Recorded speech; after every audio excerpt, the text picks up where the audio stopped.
House passes Ukraine aid. Zelenskyy seeks Putin talks. Israel-Lebanon ceasefire. And Platner faces allegations. Greetings, humanity. Let's grok the news, starting with the most important story in the world today.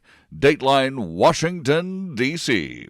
The U.S. House of Representatives passed a major Ukraine Support Act Thursday, authorizing fresh security assistance to Kiev and new sanctions on Russia.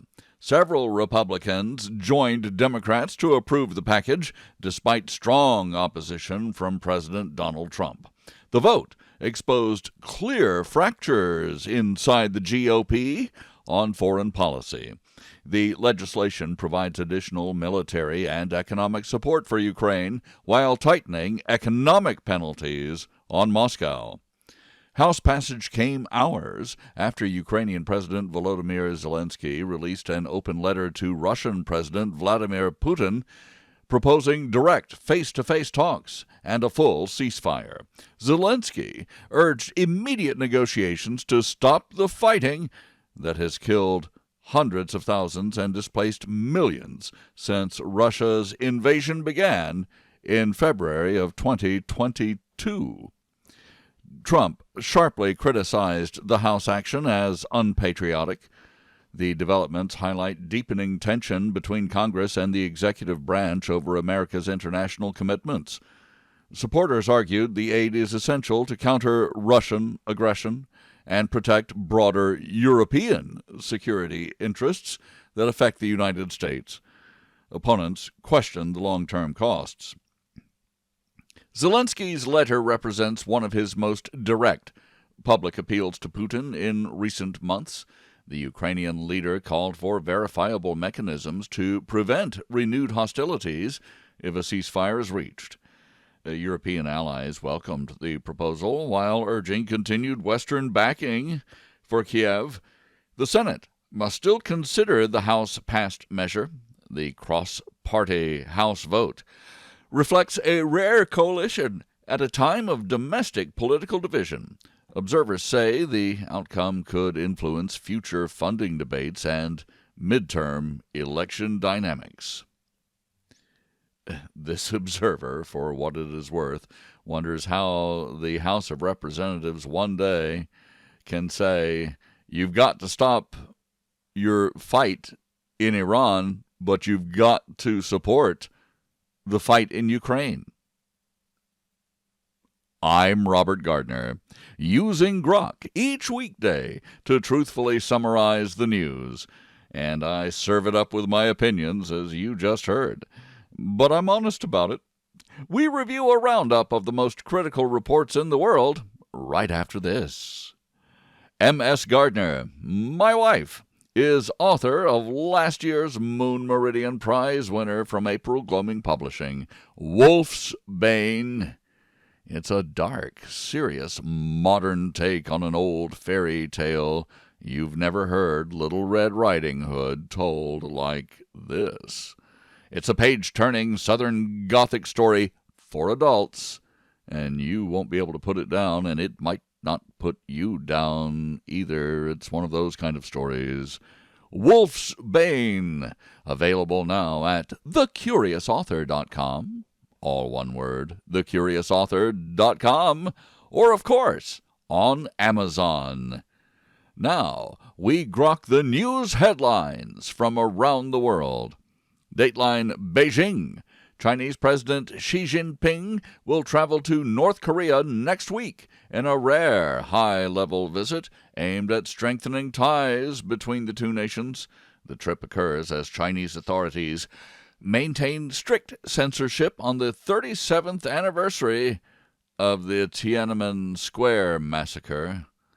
State media praised the military's past actions, which is what state media does. Dateline, Jerusalem.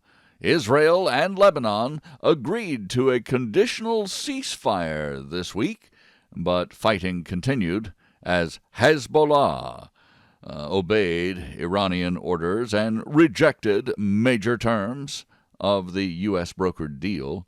Israeli forces maintained operations in southern Lebanon while casualty figures rose. Netanyahu signaled no full halt to targeted actions. Dateline, Maine. Democratic Senate candidate Graham Platner faced public accusations from multiple former girlfriends describing his unsettling behavior. The women alleged threats of rape during potential break-ins and some rough physical handling. Platner denied allegations of physicality and knowledge of his Totenkopf tattoos' Nazi origins. This observer wonders how the Democratic Party found this winner and hopes the people of Maine do not make him a winner. Dateline, Alaska. Republican Senator Dan Sullivan has exposed what he called a Democratic plot to rig the Alaska Senate election. Sullivan highlighted alleged irregularities and coordination in the competitive race. The claims add to broader national concerns about election integrity. Well, this observer wonders why the Democrats can't plot to rig an Alaska Senate election, since the Republicans did that to get Murkowski in. No kidding. Alaska must be a political mess. Dateline, Washington, D.C. HUD Secretary Turner has announced a crackdown on NGOs and nonprofits receiving automatic renewal of federal tax dollars. The policy seeks stricter performance standards and greater accountability in housing assistance programs nationwide. Dateline, Texas. U.S. officials have confirmed the first detection in decades of flesh-eating screwworms in a Texas cow. Right now it's just one. Agricultural authorities activated emergency plans, including sterile fly releases and dog detection teams to help prevent the spread near the southern border. Dateline, California. SpaceX has announced plans for what could be the largest initial public offering in history. The company targets a valuation near $1.7 trillion as it expands its rocket and satellite operations. Dateline, London.